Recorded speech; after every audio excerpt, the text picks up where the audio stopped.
Hey everybody, it's Rachel, and I am talking to you today about the hospital bag. So I was recently asked by one of our students to go over this. Let me share with you here what I've put together that includes some of the most important things that you want to consider for your hospital bag. There's lots of things out there online. I'm sure you've already seen so much, and you see lots of things to do and bring for the hospital birth setting. So you kind of use your background and use your expertise to decide what's most important. But let me tell you just from a mom's perspective, of what is most important in my mind, what you want to bring. And then this form that you see here, it's something I created pretty quickly just so parents could go back, check everything off manually like this. You don't have to submit this form, of course.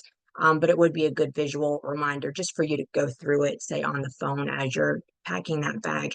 A couple notes about the bag. What I like to see is that the bag is packed about 2 to 3 weeks prior to your estimated due date. And I like to see the bag stored inside because a lot of times you're going to have food or beverage in there. I don't really want to have that getting really hot or cold in your car, depending on when your due date is. So just have it in the bag and put it in your coat closet or whatnot. So it's near the door, won't be able to forget it necessarily, but you also aren't riding around with it in your car for 3, 4 weeks at a time. And if I know anything about due dates around here, is that there's a lot of late summer, early fall due dates, because that's a lot of Christmas time and Thanksgiving time gestation or conception dates, and you could do the math there. So anyway, that means a lot of heat and humidity, especially here in the Southeast. So kind of think about that. Okay, so item number one, or this first item here, this is an exception. This is for the car, actually. This is something you do want to place in the car prior to your due date, and that is either buying some of those Chucks pads that we've gone over in class or beach towel. Store it in the trunk for mom to ride on while you're on the way to the hospital. So that's something you would want to pre-pack and go ahead and have in there for mom. All right. So you might trash these beach towels if the water were to break, for example. Probably not going to happen to you all, but it's good to have it for peace of mind. Okay. Talking about the birth plan here, this is another one of those preparation things that you want to have on hand prior to, but you're going to have about 10 plus copies of the birth plan on paper. Okay, so print it out. Ideally, and if you've taken classes with me, you know that I always like your doctor or doctors at the practice to initial at the bottom. That way, when they do see you, of course, they'll see their initials, but in the whole hullabaloo of the excitement of the day, they will have already have seen this, which is great. Plus, too, if you're at a big practice and you don't know what the roll of the dice will be regarding your particular on-call doctor that day, um, they will have already seen it. And that's why I like moms to kind of not shop the doctors, but make a point to have appointments with each of the doctors at your practice. So that way they're already familiar with you and your wishes prior to the big day. Okay, so we are handing out that birth plan in triage. I have a former client, they're having another baby, and what they told me is they even did two separate birth plans. They're a little extra. They do really well. They're overachievers. But dad created a mini birth plan for triage because they don't really need to know much of anything else except, just insert a hep block, for example, and don't offer pain meds. And then he had the more robust one for the hospital labor and delivery team. You don't have to do that. I thought it was a cool idea for those extra preparers, those over preparers. You might consider that, but it's not something I prescribe necessarily. But either way, you want to have your copies there. Men, we've talked about this before. You're handing it to every professional that speaks with you and your wife um, at the hospital. Okay. And you're giving them time to read it. You're saying it with a smile. You're thanking them. Okay, so you're putting your PR skills, your diplomatic skills to use here, and you're ensuring that they have seen this. Okay. All right. Talking about another preparation. So this isn't an item you're going to put in your bag necessarily, but this is something you'll do before you step foot in the hospital, and that's choosing your pediatrician. Okay. So the pediatrician you select for your baby's first week of life might not be the pediatrician you end up with 6 months later, and that's okay. But you need to have one, at least in the state of North Carolina. This is how we roll. You have to have a pediatrician on paper selected, meaning you will have already called this pediatrics office, already set up yourself as a patient for them. Now, of course, it's the baby that's the patient, and there is a time window. So you can't call 6 months in advance and say, hey, we're having a bundle of joy in 6 months. Basically, what you do is, I believe you select them and then you actually call, or someone in the hospital actually sets that up so that you're an official patient once baby is born. But either way, you want to go ahead and interview, shop around before that big day comes, and have something indicated in your pre-registration records for the hospital. Okay, they want to make sure you have that. I should move this up, but I put it down here for discharge, and I'll just go ahead and talk about it now. Actually, this has been erased. I'm going to put it back, but for discharge, you need to have a car seat. It needs to not be expired, and it needs to be already in your car. Okay, so the car that you bring to the hospital, you're probably going to go ahead and either have that car seat, say, in the trunk or already buckled in before you even go to the hospital. So that is something you can do prior to, for sure. The main thing that they check before you leave at discharge is that it's installed properly, also that it is not expired. And you'll notice as you start to look at car seats is that they do have expiration dates. And this is because of the plastic that's used, other components, and also kind of a sliding scale of, I guess, safety indicators and policy that goes along with that. So if you get one that's handed down to you, you might want to just double check and make sure prior to purchasing it or bringing that one with you. And oftentimes mom and dad are going to have two different car seats either way. So just kind of take a look at that. I'll have to add that back into this form. But that is something you'll need to have prior to. And also, I'll just mention, we had leather seats in the particular car that we had for going home from the hospital, and my husband had placed a small blanket underneath that car seat because it's kind of, they have these kind of sharper edges, I would say, on the bottom. And the hospital workers did not like that because really it's not, the recommended way to place a car seat. So he had to physically watch my husband remove that, put it back in the car, and we rolled with it. We did everything that they told us to do for that. Of course, you want to discharge, you want to leave the hospital with baby. You don't want to have any snags there. So we made sure we played that. And so they want to make sure that they can witness that. Okay, now we're talking about inside the hospital. So this is really what's in the bag. Okay, so this is what's laying at your door or inside your coat closet prior to.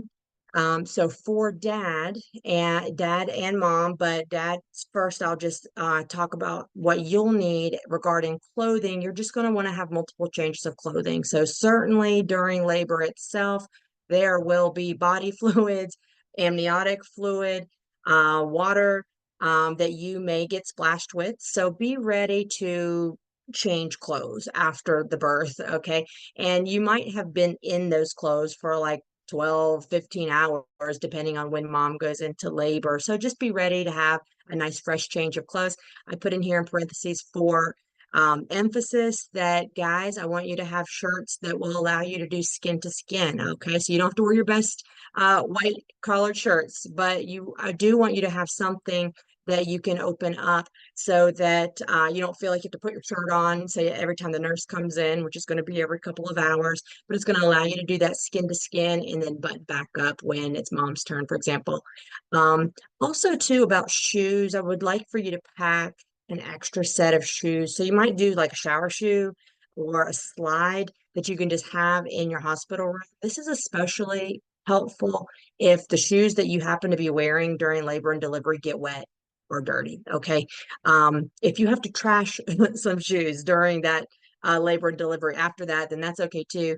But have yourself an extra set of flip-flops or shower shoes or slides, just so you have something else, especially during recovery time, which can be up to about 2 or 3 days, depending on when she delivers exactly. Okay.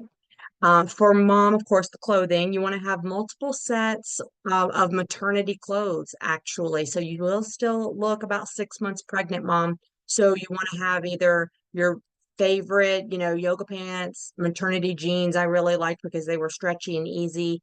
Um, but also too, whatever shirts you choose, I want you to be able to have that skin to skin very easily. So me as a mom, simply just stayed in the hospital gowns the entire time, but I wore my own pants. That allows you to have a little bit more cover up because you aren't getting these nurses and docs in the room on a regular basis, say every 2 to 3 hours. You got one nurse checking on you, one nurse checking on baby, then you see your lactation consultant, and then you see um, that maybe you see some specialists. So you see lots of people, not even including guests, if you happen to allow guests in your recovery room. So, mom, you're going to feel a lot more covered up when you've got your favorite, I say, skirt or pant on. And then whatever you do up top, that's up to you. I did look online. There's lots of advice on what to bring. For mom, they always say bring a nursing bra. I really am very neutral about this because, ladies, honestly, you just had a baby. You're feeling more empowered than ever.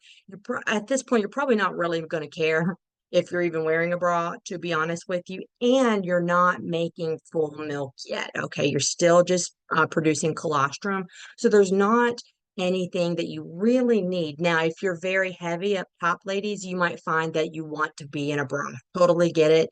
If you're more small chested, it might not really matter. So you might throw one in your bag. You might completely forget you even had it because you don't want it necessarily, or you might end up being really glad that you had it. So that's more of a personal preference. I will say that, mom, you're going to receive the hospital issue underwear. If you've taken my class, you know how much I promote using this underwear. I know it's like cheap and it's ugly and it's not cute, but it's really the best thing for you to be able to wear. So you don't mess up and ruin any of your own clothes. And then they're also going to issue you some grippy socks. I know that the grip is the issue. It's the policy, right? Because of course, if you stand up, they want safety. But ladies, for your I always say hotel rooms are, because you know what? It's much like going to a hotel where you're going to have some of these same best practices, right? Where you're wearing your own shower shoes, for example. So we might assume and might think that a hospital setting is completely sterile, but it's anything but. The instruments they use are sterile, all of that stuff is sterile, the doctors are gloved up and all that. However, the floor is not sterile. So do pack your own preferred slides or whatever that you can wear in your recovery room. And then, of course, during your showers. Okay. So think about that. Okay. Clothing for baby. And this is one of the mistakes we made with baby number one. We brought like one outfit. I don't know why, but so now I just make sure couples understand, bring multiples for the baby. They're going to get messed up. They're going to get all that meconium is not going to necessarily just stay in that one diaper. And it's not just going to necessarily even be one diaper, right? So it might be multiple diapers and multiple outfits. So bring multiples, okay? A lot of times I just really like the onesies. Now your hospital's going to give you plenty of onesies and really as many as you need. But for pictures and going home, you're going to want to have something that you probably picked out special to you. It could be a sentimental piece, maybe from the family. Do note though, you might bring all newborn sizes and realize your baby is actually needing 0 to 3 months, or opposite. So bring both. And a lot of times at your first shower, you're going to probably receive more than one size. You're probably going to get plenty of newborns plus 0 to 3. Bring a mix. If you are having your baby in the winter months, then you're going to want to probably pack some socks, maybe to go under, and then a footed jammy or a footed onesie, that type of thing. And you might even do like a double layer. So maybe the hospital onesie and then you have a zip on top. If you're having a summer baby, you're not really going to need to worry about that. I do get questions about the gloves. Personally, me, I don't really like the gloves. I like the babies to be able to feel and touch and all of that.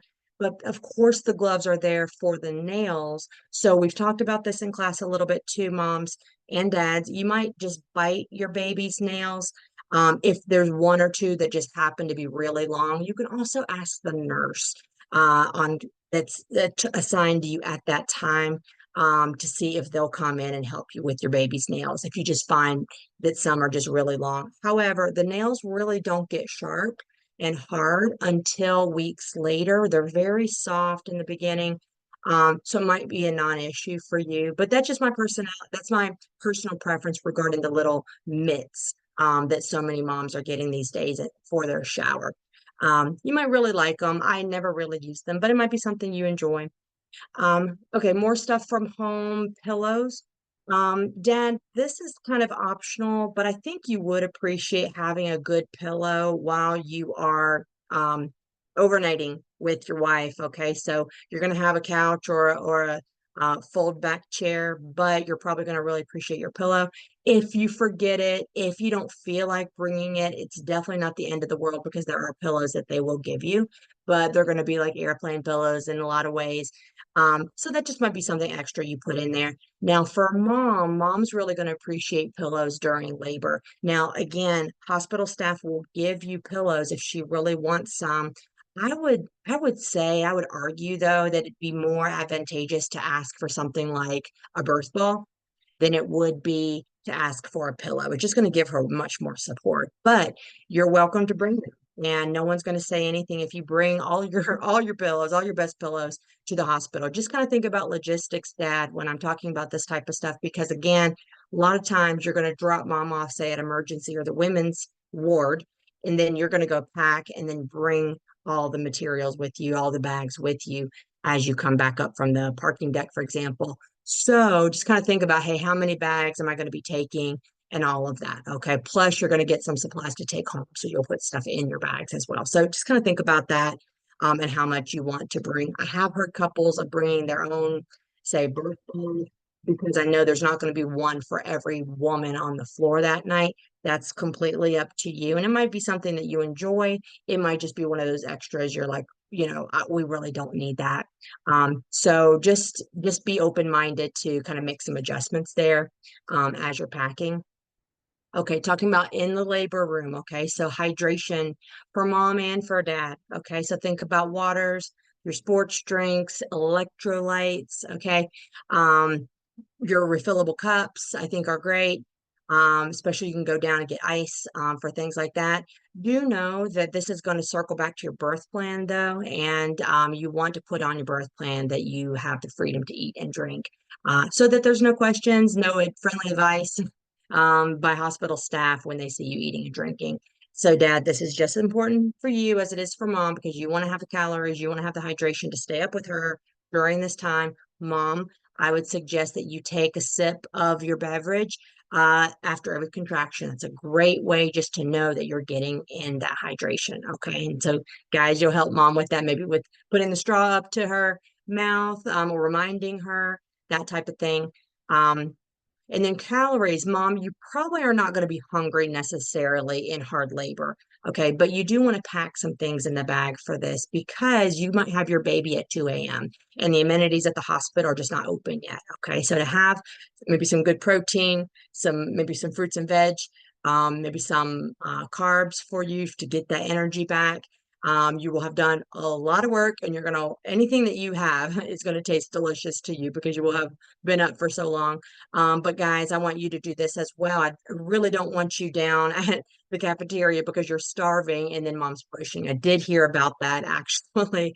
It was one of our good friends. Dad had been up with mom forever and ever.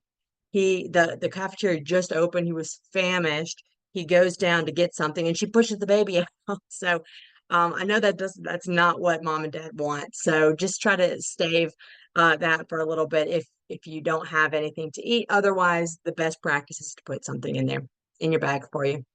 Okay, for relaxation. So, I have heard moms say that they're bringing their speakers and they're bringing their playlists and all that. And I think that's great.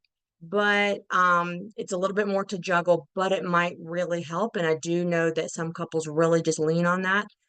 Otherwise, if you're just going to try to pack as light as possible, for them, I might say just pack a sleep mask and an eye mask because it might be a really great way for you just to stay in that zone while you have your eyes covered. Of course, you can hear what's going on, but you're not necessarily looking around, reading the room, looking at people's facial expressions because women pick up on so many nuances of just, the way someone looks at somebody. And I really want you just to stay relaxed and in your zone. So I think that sleep mask might be really helpful.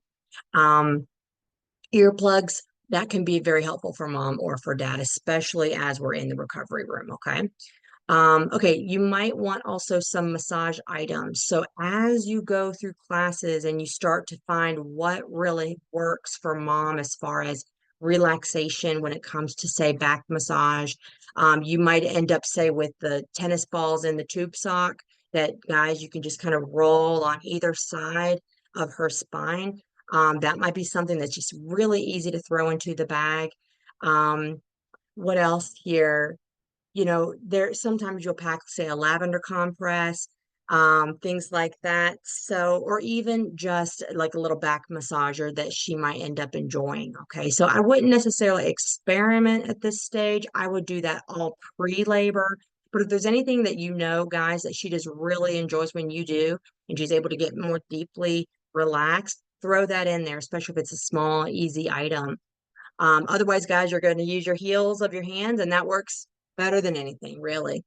Um, okay, let's talk about cooling because, part of relaxation is that physical component, of course.